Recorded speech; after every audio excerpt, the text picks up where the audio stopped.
Բարև ձեզ արգելի հայրենակիցներ, այսօր կարճ, բայց շատ կարևոր զրույց պետք է ունենանք, որը մի կողմից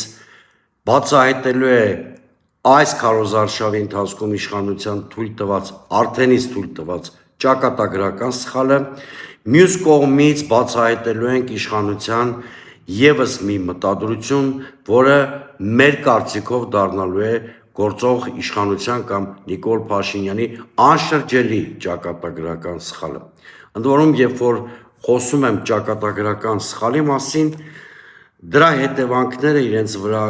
կրելու են ոչ միայն երկիրն ու ընտրական գործընթացը, այլ նաև հենց Նիկոլ Փաշինյանը։ Եվ այսպես, սիրելի հայրենակիցներ, քարոզարշավի ընդամենը առաջին 2 օրերն անցան քաղաքակիրթ մրցակցային ծրագրային պայմաններում, երբ 19 քաղաքական ուժեր կամ դրանց զգալի մասը իր փոքր կամ մեծ հանդիպումներում փորձում էր ներկայացնել իր ծրագրային մոտեցումները, իր օրակարգը էլեկտորատին իր կողմը գրավելու նպատակով։ Նույնիսկ Փաշինյանի առաջին 2 օրվա քարոզարշավը համեմատաբար ծրագրային էր, չնայած այստեղ հարաբերականության տեսության հետ գործ ունենք, որտեղ Նիկոլ Փաշինյանի ջղաձգումների և անհավասարակշիռ վարքագծի մասին բոլորս գիտենք։ Իշխանությունը թերևս սկզբում մտածում էր, որ իր ավանդական նարատիվները և խոսույթը կարող է վաճառել մեր հասարակության վրա հաջողություն ունենալու նպատակով։ Օրինակ, նրանք փորձում էին արդեն իսկ հաստատված խաղաղության թեզը վաճառել մեր ժողովրդի վրա, բայց ինքնին հասկանալի է, որ մեր հասարակությունը անկախ տարբեր խմբերի սոցիալական և կրթական ցենզից բավականին հասուն է և կարողանում է իրական խաղաղությունը կամ ինստիտուցիոնալ երաշխավորված խաղաղությունը զանազանել PR-ից և քարոզչական հնարքից։ Այսինքն Նիկոլ Փաշինյանի այս հնարքը հաջողությամբ չպսակվեց։ Հաջողությամբ չպսակվեց նաև հասարակությանը պառակտելու, սորտավորելու այն հայտնի հնարքը, որ Նիկոլ Փաշինյանը կիրառել էր 2018 և 2021 թվականների ընտրությունների ընթացքում։ Ամեն դեպքում հիմա 2026 թվականն է և փողոցում միանգամայն այլ տրամադրություններ ու իրավիճակ է։ Եվ հա քարոզարշավի 3-րդ օրը Նիկոլ Փաշինյանի արտաքին և ներքին կուրատորները նրան որոշեցին հուշել մի մարտավարություն, որը մեր կարծիքով իշխանության ճակատագրական սխալն էր։ Իսկ այդ մարտավարության էությունը այն էր, որ Փաշինյանը փորձեց մեկ զամբյուղի մեջ տեղավորել 3 առանցքային ընդդիմադիր կուսակցություններին, նրանց անվանելով պատերազմի եռագլուխ կուսակցություն։ Նիկոլ Փաշինյանը այսպես վարվեց, թեև հենց ինքը բոլորից լավ հասկանում էր, թե ինչպիսի տարբեր քաղաքական հետագիծ, թիմային կառուցվածք, տարբերվող ծրագրեր և քաղաքական խոսույթ ունեն ուժեղ Հայաստանը, Հայաստան դաշինքը և Բարգավաճ Հայաստան կուսակցությունը։ Հասկանալով հանդերձ Նիկոլ Փաշինյանը գնաց այս վաբանկային ռիսկային քայլին։ Բայց Նիկոլ Փաշինյանը, ինչպես ասեցինք, ահագին չափով կտրված է ադեկվատությունից, իրականությունից և նրա այս մարտավարությունը ճիշտ հակառակ արդյունքը բերեց։ Նրա այս մարտավարության հետևանքով տեղի ունեցավ ընդդիմադիր էլեկտորատների բյուրեղացում, կոնսոլիդացիա։ Այստեղ արդեն գործեց սոցիոլոգիայի դասական կանոնը։ Հասարակությունը տեսավ նոր ուժային կենտրոն իդեմս ընդդիմության և չկողմնորոշված քաղաքացիները կողմնորոշվեցին դեպի ընդդիմությունը կամ ընդդիմության 3 առանցքային ուժերը։ Այսպիսով ստեղծվեց նոր իրավիճակ, իշխանափոխությունը դարձավ իրատեսական։ Նիկոլ Փաշինյանը թերևս հասկացել է կամ մոտ է հասկանալուն, որ այս իրեն հուշած մարտավարությունը մեղմ ասած ամենաուժեղը հարվածել է հենց իր և ԿՊ-ի դիրքերին։ Սակայն թերևս արդեն ուշ է վազքի ժամանակ ձիեր փոխել և Նիկոլ Փաշինյանը իներցիայի ուժով, որովհետև չունի նոր ասելիք և ծրագրեր, շարունակում է իր սխալը։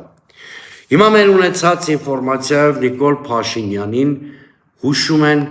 երկրորդ սխալը կամ երկրորդ սխալ մարտավարությունը, որը կարող է դառնալ անշրջելի ճակատագրական սխալ։ Այսպիսով իր առաջին սխալը չմարսած, Փաշինյանը գտնվում է երկրորդ սխալն անելու ճանապարհին։ Եվ այսպես, Փաշինյանի ներքին և արտաքին կուրատորները նրան հուշում են 3 առաջատար ուժերից որևէ մեկին դուրս թողել ընտրական կամպանիայից։ Բնականաբար շինծու ինչ-որ պատրվակով, մանավանդ որ եվրո-դոլարներից և եվրոներից սնվող մատնիչների մի հսկայական բանակ է ձևավորվել Հայաստանում, որոնք մոլդովական կամ ռումինական սցենարի կրկնությամբ փորձում են անցանկալիների դեմ, ճակերտավոր անցանկալիների դեմ, հիբրիդային պատերազմի սպառնալիքների դեմ պայքարի շինծու մոտիվացիայով պայքար մղել։ Եվ այսպես, Փաշինյանի թիրախում են հայտնվել Ուժեղ Հայաստան, Հայաստան դաշինքները և Բարգավաճ Հայաստան կուսակցությունը, և ահա այս 3-ից մեկին Փաշինյանը որոշել է դուրս թողել ընտրական կամպանիայից։ Հիմա դիտարկենք բոլոր սցենարները։ Դիցուք Փաշինյանը ուզում է ընտրական կամպանիայից ֆիլտրել կամ դուրս թողել Ուժեղ Հայաստան կուսակցությանը կամ դաշինքին։ Սրանից նա ոչինչ չի շահելու, որովհետև այս դաշինքը այս պահին ամենավարկանիշնայինն է ընդդիմադիր դաշտում և նրա էլեկտորատը հաստատապես այս դեպքում շատ արագ կողմնորոշվելու է մյուս 2 կամ նույնիսկ 3 ընդդիմադիր առանցքային ուժերի կողմը, այսինքն տուն չի գնալու այս դաշինքի էլեկտորատը նրա հնարավոր ֆիլտրման դեպքում, այլ կոնսոլիդացվելու է ընդդիմադիր այլ ճամբարների և բացի այդ, եթե ընտրության ֆավորիտներից մեկին դուրս ես թողում կամպանիայից, երկրում առաջանում է հեղափոխական վիճակ։ Դիցուք Փաշինյանը որոշի ֆիլտրել կամ ընտրապայքարից դուրս թողել Հայաստան դաշինքին։ Անկախ նրանից, ինչքանով է պակասել կամ ինչքան է կազմում Ռոբերտ Քոչարյանի էլեկտորալ բազան, պետք է նկատել, որ այս դաշինքի էլեկտորատը ամենաքաղաքականացված և մոտիվացված ընտրազանգվածն է, հետևաբար, եթե նույնիսկ երկրորդ նախագահի գլխավորած դաշինքին դուրս թողեն ընտրական կամպանիայից, այս մոտիվացված և քաղաքականացված էլեկտորատը տուն չի գնալու ու դարձյալ շատ արագ կողմնորոշվելու է ընդդիմադիր առանցքային այլ ուժերի ուղղությամբ։ Բարգավաճ Հայաստան կուսակցությունը արդեն ունի շատ մոտիվացված և էներգետիկ առումով ակտիվ ընտրազանգված, մոտիվացված ընտրազանգված և եթե Փաշինյանը դիցուք որոշի Բարգավաճ Հայաստան կուսակցությանը ֆիլտրել կամ դուրս թողել ընտրապայքարից, նախ կորցնելու է ընտրական գործընթացի կայունացող գործոնը և հետո ԲՀԿ բավականին մեծ ընտրազանգվածը, որը ունի շատ խարիզմատիկ և ուժեղ լիդեր Գագիկ Ծառուկյանի դեմքով, բավականին կարգապահ և մոտիվացված էլեկտորատը ընդամենը մեկ ցուցումով դարձյալ միանալու է ընդդիմադիր այլ 2-3 առանցքային ուժերի։ Բայց ԲՀԿ-ին ընտրապայքարից դուրս թողելու պարագայում Նիկոլ Փաշինյանը էլեկտորալ առումով չի շահելու, ստանալու է ընդդիմադիր հաստատապես 3 ուժերից բաղկացած այսինքն ուժեղ Հայաստան, Հայաստան դաշինք եւ Թաթոյանի բլոկը ստանալու է այս 3 բլոկներից բաղկացած խորհրդարանական մեծամասնություն